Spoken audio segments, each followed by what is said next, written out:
Alright, so now we're going to move into part 2 of our experiential exercise, and we are going to shift now from the drug testing demonstration that we just did to the role play that's really designed to give you guys an opportunity to practice some of these forms that we've just talked about with the family.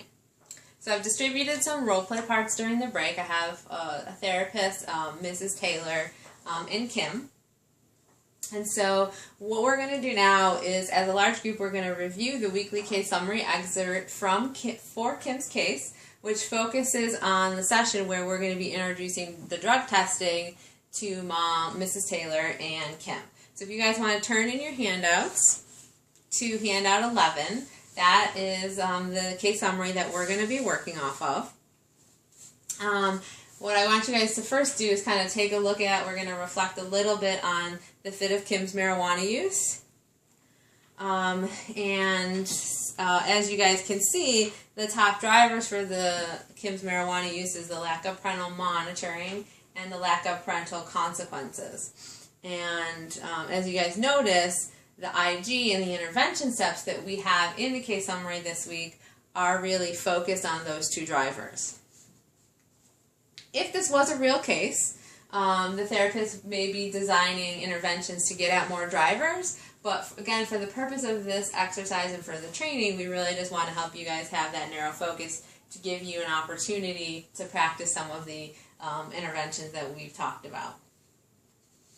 So I want to have you guys again take a look at the previous intermediary goals.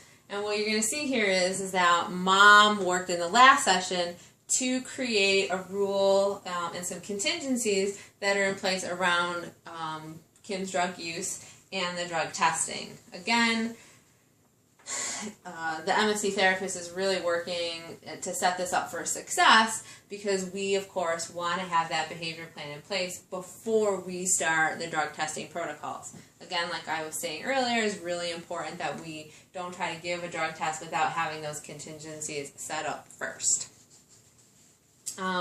Again, the other thing I want you guys to note when you look at the new intermediary goals for the week, there's about 5 of them. We are only going to focus on the first 2 for the purpose of this role play.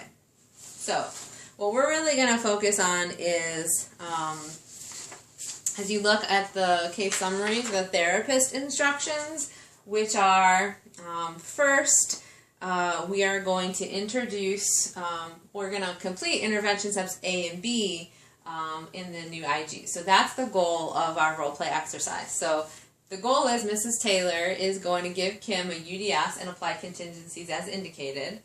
Step A says that the therapist will introduce the drug testing protocol to Mrs. Taylor and Kim using the therapist checklist for introducing drug testing protocol that we looked at earlier.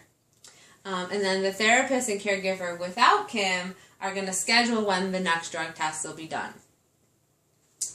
So thinking about that, I'm going to kind of throw it out there for you guys.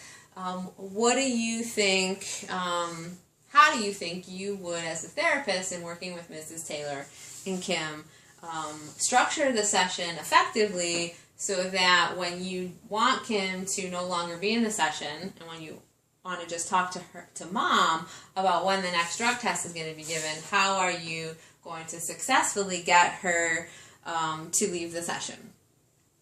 Or help Mrs. Taylor to manage that. So what are some ideas that you guys have about that?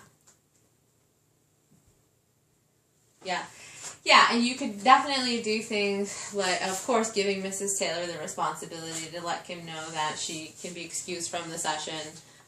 Maybe doing some planning ahead of time on the telephone if you need to with Mrs. Taylor to let her know that we'll only need Kim for part of the session. So maybe then Mrs. Taylor can let Kim know that ahead of time as well, so she's already aware that she only needs to stay for a certain period of time. Maybe finding some other activity for her to do, so then she's will have to leave the session. Or maybe you can even actively work to help Mrs. Taylor to excuse her just by giving her some praise for participating in the part of the session that she's already been in, but then letting her know that she can go. most kids generally are happy to leave the session when you excuse them. All right, great. So my therapist is going to be, again, using that therapist checklist for introducing the drug testing protocols as she's working with our Mrs. Taylor and Kim. And then I would like for the rest of you guys to also follow along using that checklist. Any questions? All right, let's do it. All right, great. Thank you to our role players. Really nice job. Mrs. Taylor and Kim, do you guys have any feedback for the therapist kind of sitting on that side of the table? Great. My therapist, how did you feel like using that checklist went? Did you find that it was valuable or helpful in any specific way? Okay, good. What about the rest of the group? What did you guys think of the checklist as you were observing the therapist using it and following along? All right, great. You guys did a great job. Thank you so much. Just the last thing before we move on, the next handout that you guys have, handout 12, is just a list of some drug and alcohol testing resources that you guys can use, take back to your agencies. Your agencies may already have places where they're getting them from, so it's just a resource. It's even something that you could leave for families as well if they plan to continue to do drug testing and want to purchase them on their own. Great.